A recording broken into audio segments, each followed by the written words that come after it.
I believe. And it looks like a funnel. The funnel looks like this. You need to know many, many people in your life. That's the top of the funnel. But you need to be very quickly identifying which one that you want to develop relationship further. So if you look at any funnel, right, the key is how to open up the top of funnel, how to find them, where are they, right? And secondly, when I know those people might not stay in your life. You will realize that networking is like a lifetime journey. So you need to refresh your funnel every single time.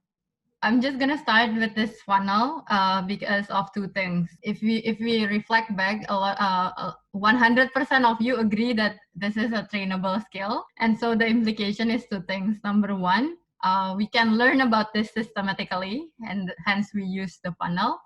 Number two, because this is systematic, you guys also need to do some extra homework to make this systematic on your end. Maksudnya apa? Either you make a note atau a list or of things that you did along this funnel so that you can always reflect back along your journey, even dari mulai scanning and then first meeting and then second, third meeting afterwards. Because let's say you do this after some time and then you start to forget about the people that you meet, you can always reflect back along your journey and then remember what you guys talk about or the commonalities. So in terms of this funnel, I will lay out the first two parts, the scanning and building the network map, and then getting the first meeting, building that first impression. And then Sela will talk about the next two, the last two. Basically here, yang gue mau caution adalah a lot of this are techniques. A lot of this are something that you can actually pick up. So please pay a full attention to this because even though you can access the materials later, there are some flavors that you also need to curate and tailor for yourself. Whatever I'm sharing this might work for me, might not work for you because at the end of the day, you have your own objective and stories. So number one, we start with scanning and building the network map. Because I'm an ex-consultant, I like to use framework and process. We start with one process, right? First, you need to know what you are doing this for. And I think a lot of you from the survey has already identified what you are doing your networking is for. This is very good so to know in the first place. So as part of doing your research, you need to know two things. Externally, in the market, what you're looking for. And then internally in yourself, what is your main objective of networking? Because networking is an activity that is a means to an end. Jadi kayak actually lu mau fundraising atau recruiting atau getting a new job atau getting a new school, then networking is a supporting activity for you to achieve those dreams. Now, why is this so important? This will be important soalnya nanti lo bakal build the conversation and make introduction. Once you know why you are doing this in the first place, it will be very easy for you to do the conversation and then guide your direction, lu tuh mau arahnya kemana. The second part is that once you know about what you are doing this for, misalnya tadi recruiting, and then recruiting to what kind of industry or what kind of company. So let's say from recruiting standpoint, you need to learn first about the top of the funnel. Learn about different office, different firms, different companies, and then the people who work in that firm or in that industry. There are many ways to do your research. Yang paling pertama dan yang paling common banget these days is LinkedIn, of course. And then look up the company website, look up alumni portal. Sekarang udah ada technological advancement. You can do this also on social media. Some people put where they work on their Instagram bio.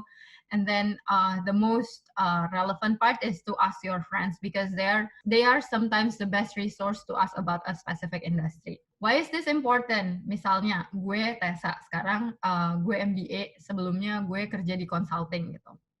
Terus gue pengen switch career after my MBA. Say misalnya gue pengen pindah ke dunia VC.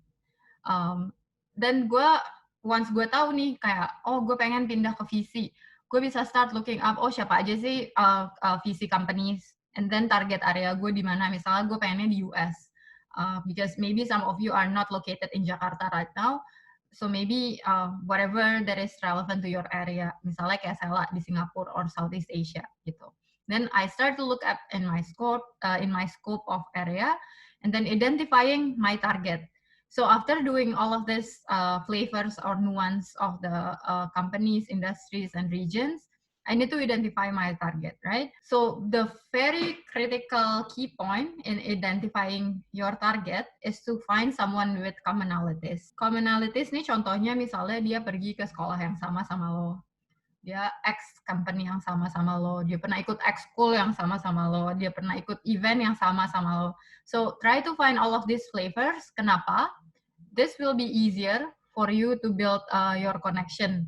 Gampang juga jadinya buat lo misalnya nanti when we start moving to the next step gitu ya, to ask your closest network.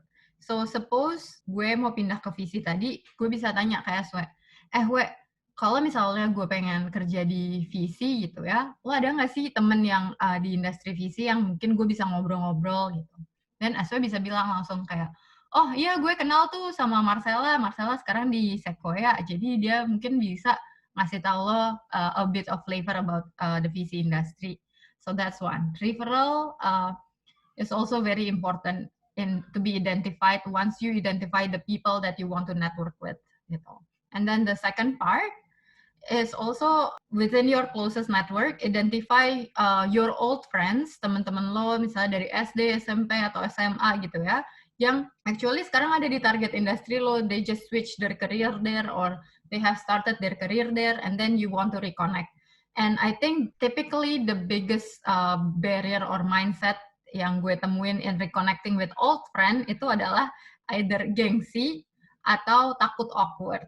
And just to let you know, this is all in your head. Ini sama aja kayak PDKT, jadi yang penting adalah lo effortnya dulu di awal, dan plan well prepared, lo tahu dulu apa yang kira-kira bisa diomongin, then you just reach out method or process. I would suggest you to document this process somewhere.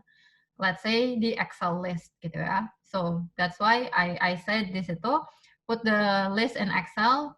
This is to create your pipeline. Jadi you can identify people from the office and then prioritize siapa aja yang mau lo contact, and then have a very systematic process of doing things as something that you can refer on later on in your journey.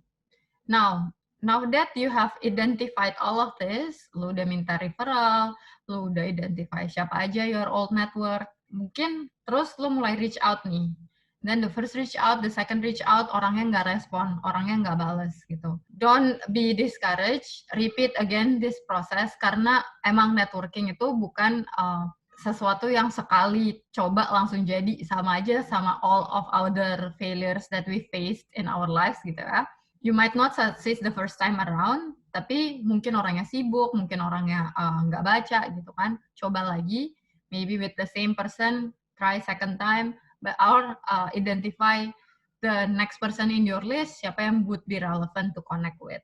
Barusan gue ngomongin soal being documented and systematic about your networking process. Ini gue share di sini. Ini nggak kaleng-kaleng, gue emang share real life stories. So makanya nama kontaknya gue remove. As part of learning about different office and people's profiles, as part of identifying your target, as part of identifying who in your closest network to start with, try to make the process documented so that you can reflect back in a couple of weeks down the line. Misalnya di sini, if you look at the left-hand side, you can make a list of people that you connect with, and then ini part of learning about different flavors of the company gitu ya. So you can see how the meeting goes, and then how you rank the company, or even for me, gue rank the person juga, just to see apakah gue bakal cocok nggak sih sama kerja sama orang ini di company ini gitu.